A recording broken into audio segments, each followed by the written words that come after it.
Sí, doctora. Ya.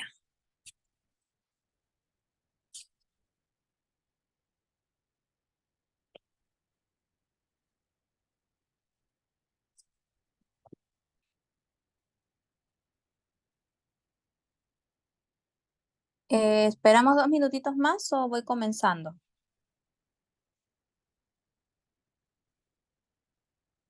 Espera 2 minutos tal vez, doctora. Ya, esperamos entonces.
Doctora, buenas noches.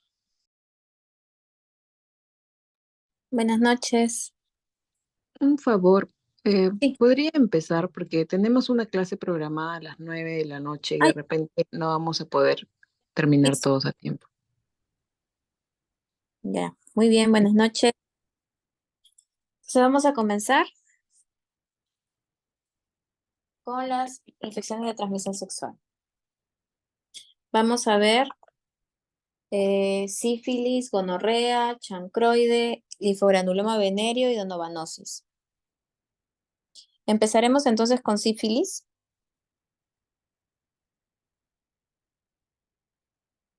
La sífilis está causada por la Spirocheta treponema pallidum.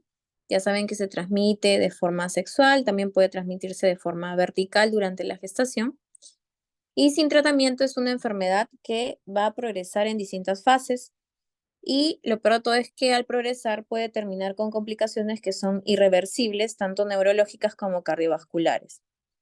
Para su clasificación se divide entre sífilis precoz, que dentro de ellos está la primaria, la secundaria y la latente menor de 1 año, que se considera que es una fase infecciosa, y la sífilis tardía, que es la latente más de 1 año, y terciaria, en la que en teoría el paciente ya no contagia. El tratamiento de la sífilis se va a basar en sí en la administración de la penicilina, ¿ya? O de doxiciclina en el caso que sea un paciente alérgico. Con acitromicina se han descrito algunos fracasos terapéuticos, por lo cual no es lo recomendable, ¿no? Ahora, todo paciente que es diagnosticado y tratado con sífilis hay que hacerle un seguimiento a ese tratamiento para ver si es que hay una buena respuesta. Entonces, tenemos estos estadios de la sífilis que es importante que recuerden. La sífilis primaria, cuyo tiempo de aparición es entre los 9 y 90 días de la infección. ¿Qué es lo que va a aparecer en la sífilis primaria? Va a aparecer en chancro único y la linfadenopatía regional. En la sífilis secundaria, que generalmente se da entre 6 a 8 semanas tras la resolución del chancro, acá va a aparecer un exantema maculopapular o lo que le llaman también el exantema palmoplantar. También se pueden encontrar en esta etapa parches a nivel de mucosas, condiloma lata, afectación sistémica, ¿no? Es decir, malestar general. También tenemos la sífilis latente temprana, que es cuando es menos de un año. En este caso, algunos pacientes son asintomáticos y algunos tienen recaídas en el 25%. Tenemos también la sífilis latente tardía, que es más de un año, y algunos pacientes se considera que podrían llegar a curación espontánea como simplemente ser asintomáticos antes de progresar a una sífilis terciaria. Y la sífilis terciaria es cuando es un paciente que deben haber transcurrido unos 10 a 20 años desde la infección, y en esta etapa es donde aparece el goma sifilítico, la neurosífilis y la sífilis cardiovascular, que son irreversibles. En esta imagen, como pueden observar, este es un chancro, es una lesión que es una úlcera de bordes elevados, tiene un fondo limpio, ¿no? O sea, no hay secreción. Esto aparece en la sífilis primaria entre los 9 y 90 días. Y en algunos casos suele ser tan pequeño que pasa desapercibido. En esta imagen estamos viendo ya el rash maculopapular que aparece a nivel de las palmas de las manos y las plantas de los pies, o el palmo plantar. Esto aparece 6 a 8 semanas tras la resolución del chancro. Estos son los parches mucosos a nivel de la lengua que también pueden aparecer como manifestación de una sífilis secundaria. Aparecen el 10 a 15% de los pacientes con sífilis secundaria y son como pequeñas erosiones a nivel de la lengua de un color gris plata, y a veces pueden tener ese borde que logran ver en esta imagen, ¿no? Un borde medio rojo, ¿no? Un poco más eritematoso. También podemos encontrar en la sífilis secundaria el condiloma lata. En el 10% de los pacientes se van a presentar estas elevaciones de color blanco o un color gris en áreas cálidas o húmedas como son los genitales, el área perineal, el periné, zonas intertriginosas, los pliegues nasolabiales, las axilas, todos los que son zonas intertriginosas. También como manifestación de la sífilis secundaria, tenemos estos parches que aparecen en el cuero cabelludo, pero que a diferencia, por ejemplo, de una alopecia areata donde no encontraríamos pelo, en este tipo de parches encontramos unas pequeñas pápulas foliculares que dan un aspecto como de apolillado, ¿no? Y esto es característico de la sífilis secundaria. Entonces tenemos también, como mencionamos, la sífilis latente, que resulta tras la involución de las lesiones de la sífilis secundaria. Si esto ocurre cuando ha transcurrido menos de un año, se llama una latente temprana. Puede ser contagiosa y presentarse con recaídas, y se define como una serología reactiva en ausencia de enfermedad clínica. Y cuando hablamos de más de un año ya es una latente tardía. La sífilis terciaria se va a desarrollar entre 3 a 20 años de la infección en pacientes que no hayan recibido un tratamiento previo, ¿no? Entonces, en esta etapa de sífilis terciaria es donde podemos encontrar a las lesiones llamadas gomas. Cuando son como la imagen que pueden observar acá en la derecha, esa es una imagen clásica de una goma sifilítica, que como bien dice su nombre, es como una lesión rojiza, tipo una goma, ¿no? De color rojo brillante, ¿no? Pero en algunos casos no va a ser tan fácil el diagnóstico, como ven en la imagen de la izquierda, ¿no? Donde ven una placa ya con bordes elevados, circinados, ¿no? Si se dan cuenta, la imagen de la izquierda podría confundirse incluso con una tiña corporis, ¿no? Entonces ya no es tan clásica la lesión. En cuanto a los métodos diagnósticos, tenemos los métodos directos. Un método directo sería visualizar directamente en el microscopio el treponema pálido, pero no es tan fácil. Por eso el haber obtenido una biopsia donde no encontremos el treponema no nos descarta el diagnóstico.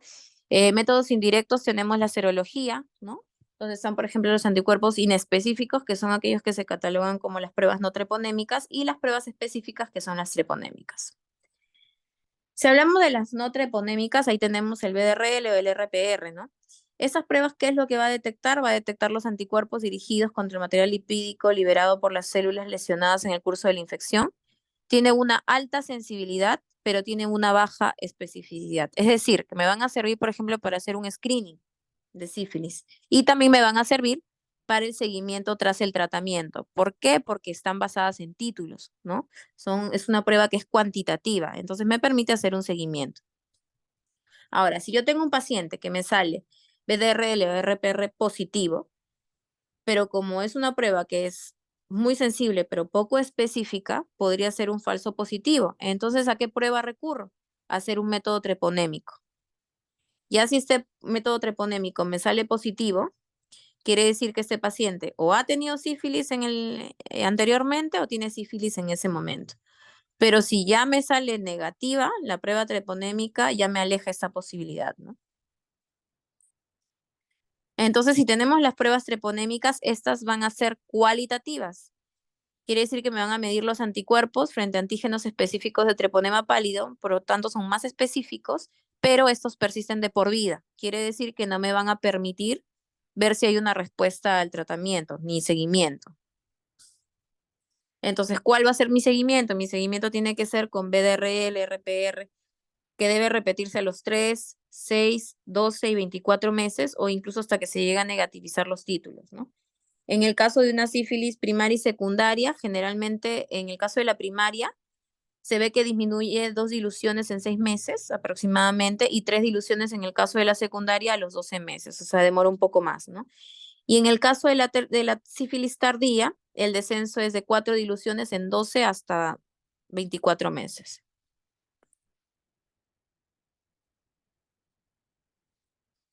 Entonces, si hablamos del tratamiento, lo que tienen que acordarse es que en sífilis el tratamiento es penicilina G benzatínica. Es una dosis única de 2.400.000 intramuscular, si hablamos de la sífilis precoz. Y si hablamos de sífilis tardía, es igual a penicilina G benzatínica, pero es una dosis semanal por 3 semanas. Ya en los casos de neurosífilis, que son casos ya mucho más severos, es penicilina G sódica por vía endovenosa.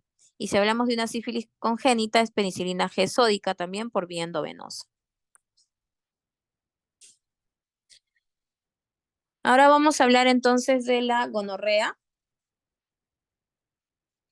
La gonorrea es una enfermedad que es infectocontagiosa, causada por Neisseria gonorrhoeae, es un diplococo gram negativo. El reservorio es exclusivo de los seres humanos. Infecta las mucosas del aparato genital después del contacto, es más frecuente entre los 15 y los 24 años. Y se ha visto que los afroamericanos tendrían mayor tasa de infección. La transmisión, el huésped es el humano. Puede ser una transmisión vía sexual, como puede ser una transmisión vía vertical.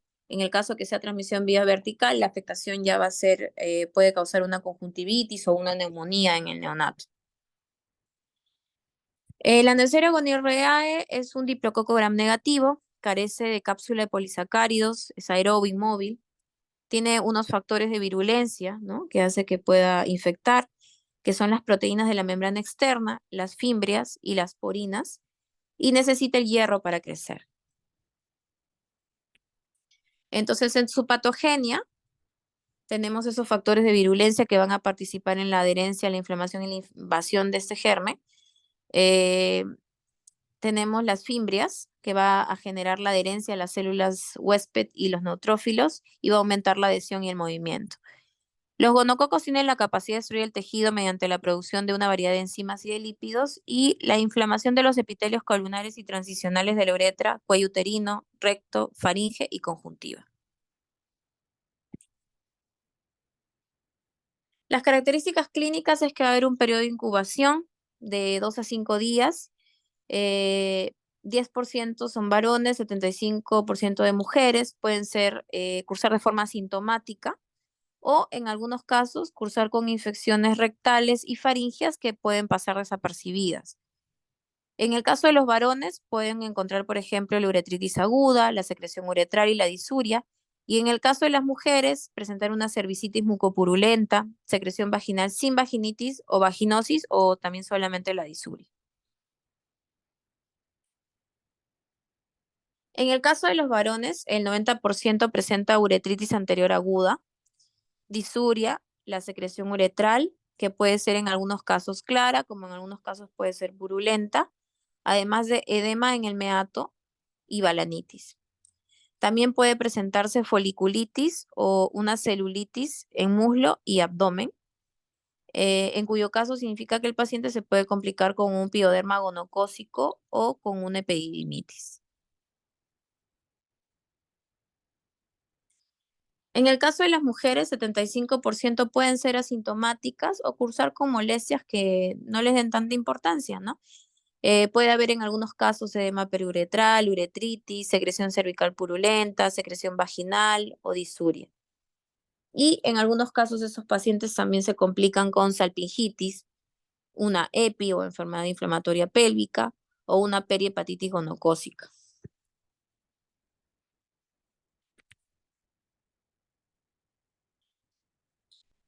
Como característica clínica tenemos la gonorrea extragenital, que significa que estos pacientes cursan con lesiones a nivel de faringe, una faringitis con eritema, pero que a la vez puede coexistir con una infección genital. También tenemos la afectación rectal, que son pacientes que tienen proctitis con dolor y secreción purulenta. Tenemos también el síndrome de artritis dermatosis gonococcemia, que es cuando es una infección ya sistémica. Estos pacientes tienen un periodo de incubación de 7 a 30 días de la infección de la mucosa. Afecta a 0.51% de los pacientes con gonorrea de mucosa. ¿Cuál es el factor de riesgo? Que sea un paciente que esté en etapa de menstruación, que tenga deficiencias del complemento. ¿Y qué es lo que va a presentar? Pueden presentar pródromos como por ejemplo fiebre, anorexia, malestar general, escalofríos, poliartralgias. O sea, es un compromiso mucho más general. Estos pacientes presentan además una erupción de pústulas hemorrágicas y se asocian con lesión a nivel de la articulación. Pueden presentar tenosinovitis en zonas sacrales como las rodillas, los codos, las muñecas y los tobillos, además de afectación a nivel de los tendones y eritema y sensibilidad a la palpación. También pueden cursar con una artritis séptica y en la piel lo que vamos a encontrar van a ser pústulas dispersas, algunas pústulas con necrosis, generalmente en la región distal de las extremidades. ¿No? Este paciente, por ejemplo, tiene acá una pústula pero hemorrágica y acá una erosión ya con una costra hemorrágica en su superficie. El diagnóstico analítico va a ser la identificación de la Neisseria gonorrea en las secreciones por tinción de gran o azul de metileno. También tenemos las técnicas moleculares, como el PCR y las técnicas de cultivo. El tratamiento va a ser ceftriaxona, 250 miligramos intramuscular, única dosis, más acitromicina, 1 gramo oral, única dosis. Si tenemos un paciente con artritis, dermatosis gonococcemia, en ese caso es ceftriaxona 1 gramo intramuscular o endovenoso, en 24 horas más la acitromicina 1 gramo oral, dosis única.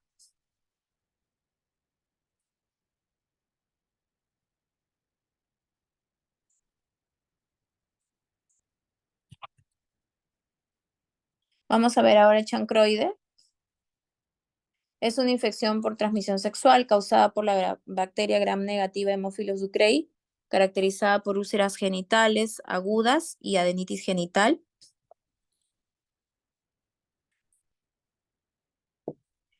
La OMS reporta que hay 7 millones de casos nuevos por año. Es frecuente en países en vías de desarrollo, sobre todo en áreas tropicales y subtropicales. En países donde existe alta tasa de prevalencia de chancroide, existe también alta tasa de prevalencia de VIH, generalmente entre 20 y 40 años de edad, y un predominio por el sexo masculino. La transmisión es por contacto sexual, mujeres con úlceras genitales. Las mujeres infectadas son infecciosas hasta 45 días de estar presentes las lesiones. La patogenia es que el microorganismo penetra a través de los defectos de la barrera epidérmica, se desarrollan signos de inflamación debido a la infiltración de los linfocitos, de los macrófagos y los granulocitos, y se asocia a una linfadenitis regional debido a la propagación de la enfermedad. El agente causal, el Haemophilus ducreyi, es un bacilo anaerobio facultativo gram negativo. Es un microorganismo pequeño, inmóvil, no forma esporas, en disposición como cadena. El reservorio es el humano, ¿no? Su periodo de incubación de 3 a 10 días, no hay pródromos. y en el sitio de iniculación van a aparecer una o varias pápulas blandas con un eritema periférico. Como características, en 24 a 48 horas rápidamente se van a tornar en pústulas y se van a erosionar dejando úlceras. Van a ser, como ven en esta imagen, con unos bordes elevados, bien delimitados. Son irregulares, a veces como ensacabocado, muy sensibles, muy dolorosas. Y la localización generalmente es a nivel de prepucio, de frenillo y del glande, y en el caso de la mujer a nivel de la horquilla, labios menores y vestíbulo. Características clínicas también, la úlcera séptica. Es una úlcera que va a presentar un exudado necrótico amarillo grisáceo. En la base puede encontrarse un tejido de granulación que sangra con facilidad. Puede haber sobreinfección con anaerobios y esto va a producir que se generen úlceras más complicadas, gangrenosas y con destrucción incluso extensa de los tejidos genitales. Puede haber una adenopatía dolorosa, que también le llaman bubón, en el 50% de los casos, más o menos una semana después de la lesión primaria.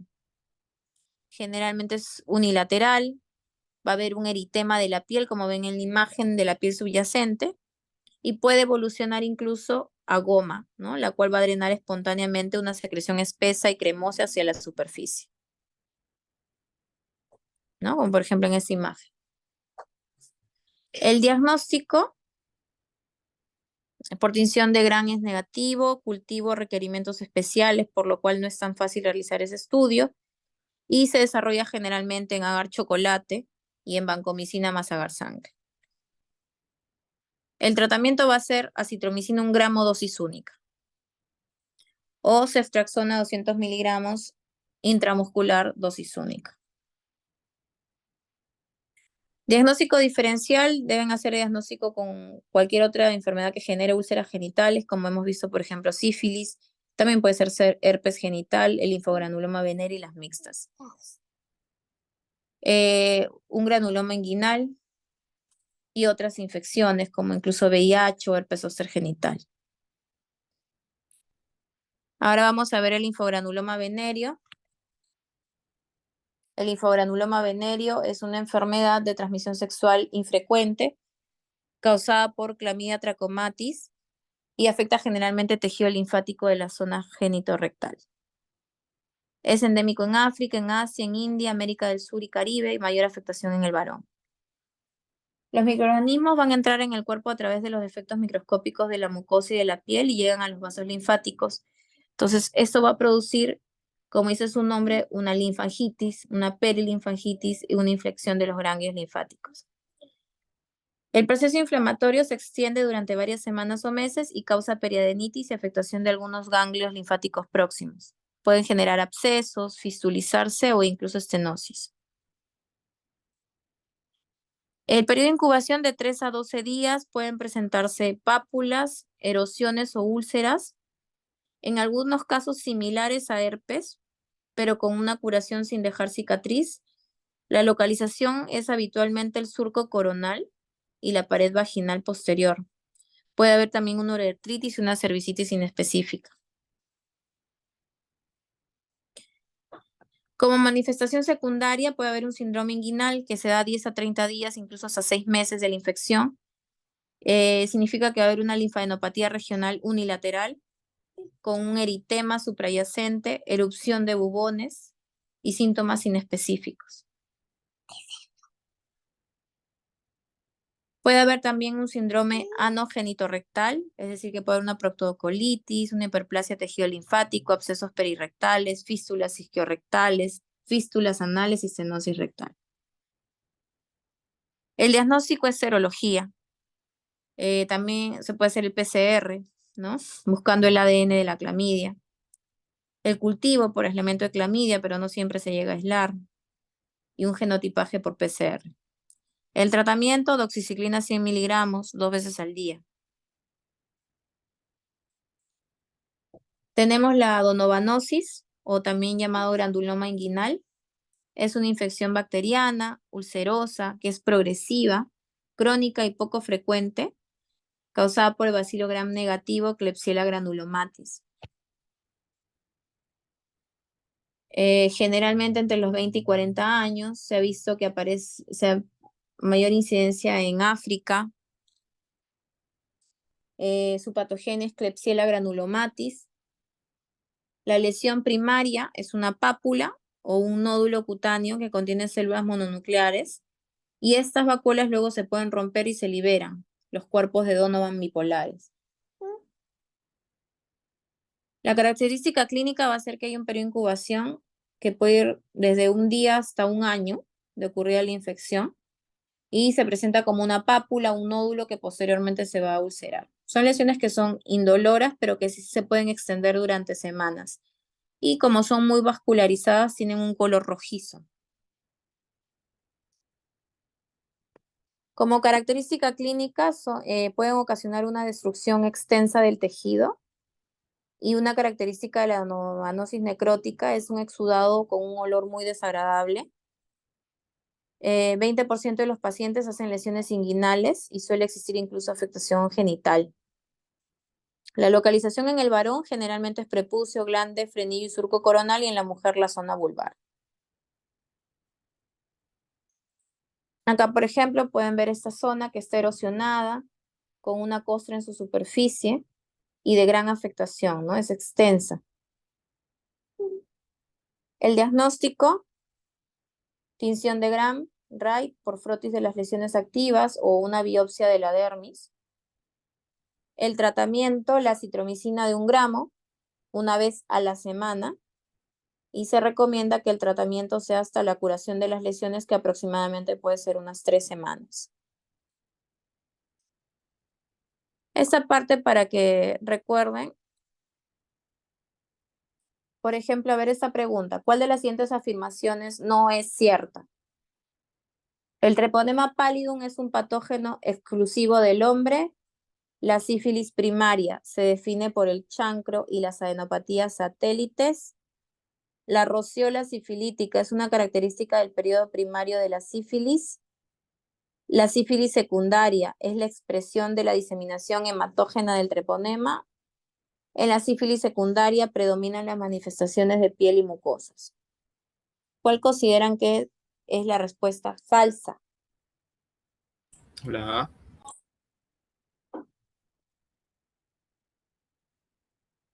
¿Alguien más?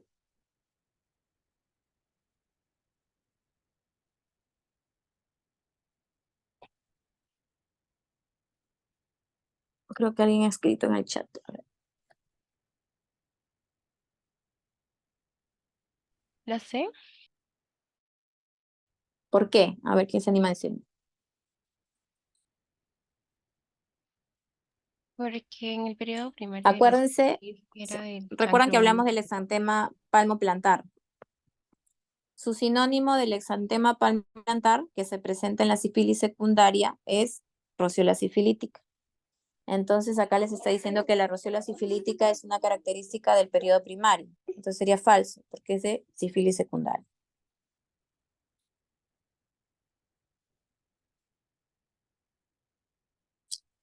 Cuando se refiere a exclusivo del hombre, se refiere humano, ¿ah? No se refiere a varón. Ya. Esa pregunta: señale qué afirmación es falsa. El periodo de incubación de la sífilis es de 10 a 90 días. El chancro de la sífilis se localiza en la zona de entrada del germen. El chancro sifilítico es una úlcera que es superficial, bien delimitada, redondeada, indolora, indurada, de fondo limpio. El chancro sifilítico generalmente es múltiple y doloroso. Las adenopatías satélites se evidencian pocos días después del chancro y son múltiples, indoloras y móviles. ¿Cuál creen que podría ser la respuesta?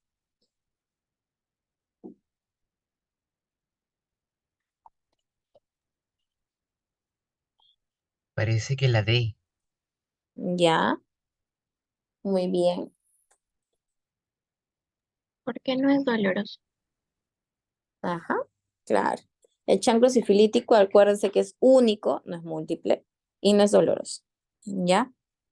Recuerden que también a la sífilis la llaman la gran simuladora, porque como ustedes han visto, puede tener diferentes formas de presentación, sobre todo en su etapa de sífilis secundaria, ¿no? Entonces, no es tan fácil llegar al diagnóstico. Ahora, si tenemos el antecedente de un paciente que nos refiera que ha tenido ese chancro, que lo ha percibido y que lo recuerda y se los menciona, quizás va a ser un poco más sencillo.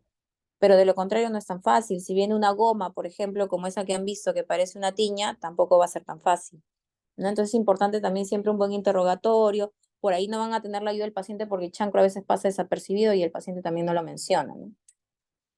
Y esta parte es simplemente para que recuerden lo que tienen que acordarse de esta clase es quién ocasiona cada una de las infecciones que le he mencionado. Sífilis, acuérdense, el treponema pálido. Tratamiento, penicilina G benzatínica. Gonorrea, Neisseria gonorrheae. Tratamiento, la extracción a 200 miligramos intramuscular, dosis única, más acitromicina 1 gramo oral, dosis única.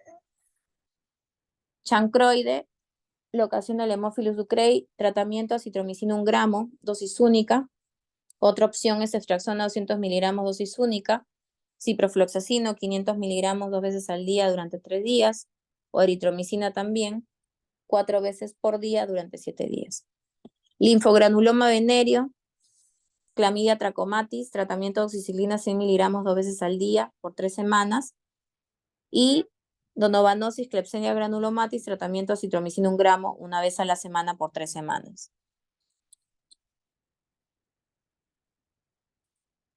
Muy bien, chicos. Eso sería la teoría del día de hoy.